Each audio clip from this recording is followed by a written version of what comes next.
Tonight's Tracking Ag, you might be paying a little more at the grocery store soon. The 2008 Farm Bill expired this morning due to an ongoing stalemate on Capitol Hill. Local dairy and livestock producers are among the hardest hit in the delay. Brian McCormick spoke with some local farmers and joins us now. Brian, got to imagine they got some pretty good reactions. Well, of course they do, Craig and Diana. These ranchers, they've battled exceptional drought, they've battled pestilence, high feed prices all season long, but there is hope on the horizon. A new revision has passed in the Senate, but guess what? It stalled in the House of Representatives. The effects of this year's extreme weather have many ranchers struggling to make ends meet. Farmers are borrowing against their own equity in an effort to fight high feed costs, and others are even selling off their livestock. Eddie Prince has 250 head of cattle, and this is the worst he's seen it in decades. Cow numbers are down to numbers that were back in the 50s, and with the price that cattle are now and the inventory as such as it is, it'll be very difficult to replace that inventory for most people. And there's a lot of producers that have gone out that will never be back in because of the cost. Exceptional drought and invasive armyworms have devastated much of the hay crop. Even the fraction of forage left untouched contains unsafe levels of nitrate, rendering the grass toxic and useless for cattle. Prince says they've been fighting an uphill battle.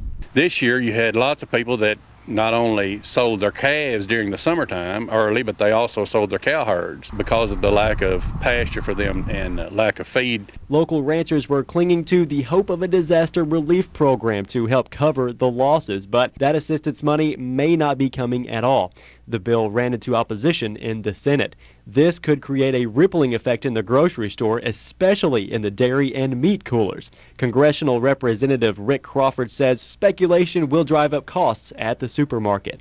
Part of the reason why it was so critical for us to get drought assistance and the Senate passed on it and didn't do it was the fact that the livestock indemnity program of the 2008 Farm Bill was not fully funded, so there had to be a retroactive funding of that to provide a level of assistance. Crawford says the worst case scenario is a 6-month extension if the House does not approve the new Farm Bill by January 1st. He says the proposed 2012 Farm Bill would include the disaster assistance programs to aid farmers in the midst of these trying times.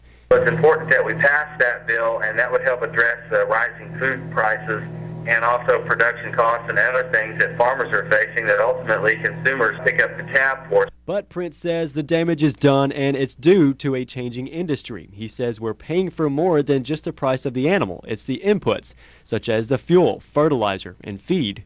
A lot of people discount it, but it needs to be considered by everyone where the food comes from, and in a world population that's increasing at the rate it is today. The luxuries that we've had and the cost of food that we've enjoyed in this country may be something of the past.